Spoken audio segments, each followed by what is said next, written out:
Hi, my name's John, and this is day 7 in my series Day by Day Walking from Paris to Bordeaux. Today is the day I spent visiting Chartres Cathedral. In my last video, I described seeing Chartres for the first time rising out of the wheat fields on my walk into the town from Epernon. In that video, I stopped at the front door. Today, I'm going to take you inside. This is where I stayed in Chartres. It was a true pilgrims hostel run by Monsieur et Madame Cuisiniers, who were themselves once pilgrims.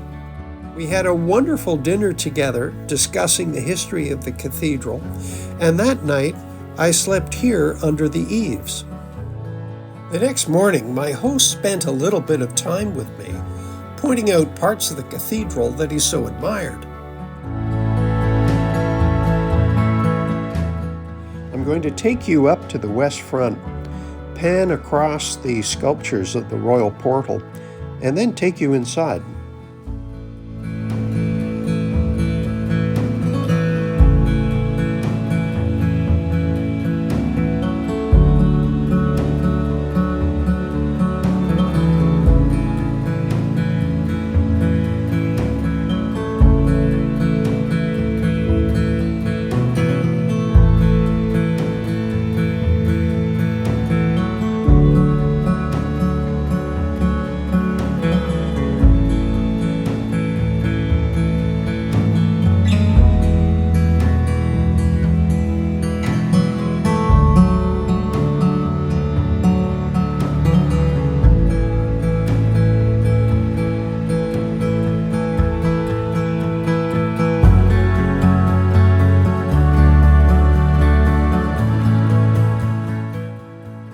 The stained glass on the west front is the oldest in the cathedral, and it's from the 12th century.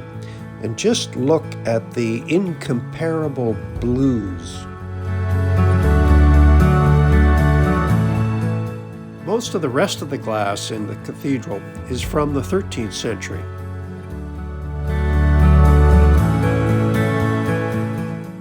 Each window tells a story, and this one is dedicated to Charlemagne.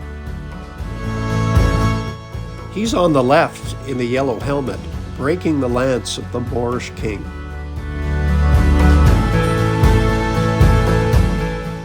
There is a fantastic sculpted screen that surrounds the choir.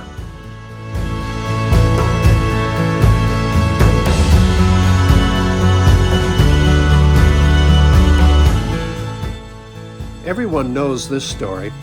It's Doubting Thomas. Being on the sunny side of the church, the south portal is dedicated to the New Testament, where Christians saw the light.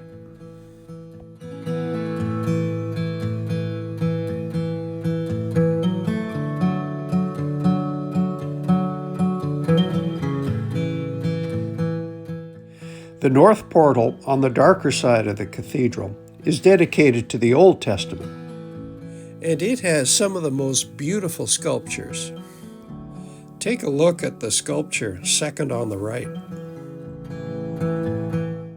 It's John the Baptist.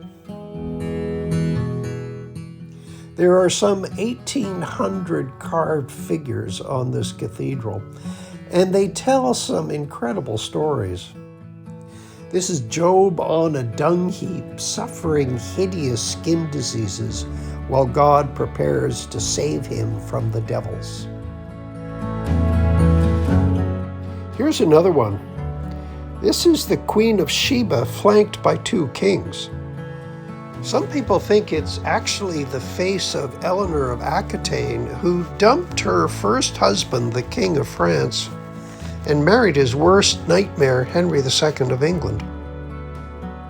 The bishop's palace is right beside the cathedral and is now a museum. I'm going to take you inside to show you how sumptuous it was.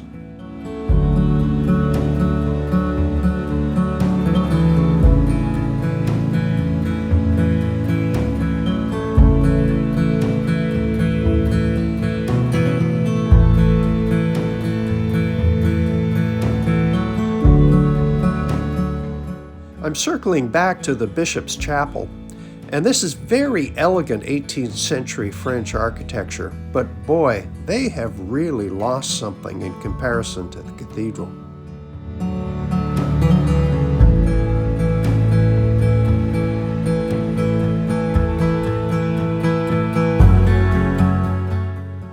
As an expression of faith in stone and glass, I don't think Chartres has ever been equaled. Let's go back to the windows. This is one of the best. It's a 12th century panel inserted into a 13th century glass window, and it's the Madonna with the baby Jesus. Let's say goodbye to the cathedral, but before you go, don't forget to subscribe to my channel. Here's a bonus. I went up to the roof, and just like Notre Dame in Paris, Chartres lost its roof at the beginning of the 19th century. And this is how they repaired it. Here's a second bonus, because this is my all-time favorite church. You notice the pattern on the floor underneath the window? Here it is again. It's a labyrinth of 12 concentric circles covered by all the chairs. I already knew all about the labyrinth because I built an exact replica of it in my backyard. Next up is day 8 in my journey. On this day, I walked to a different type of shrine. It was to the great 20th century French author, Marcel Proust.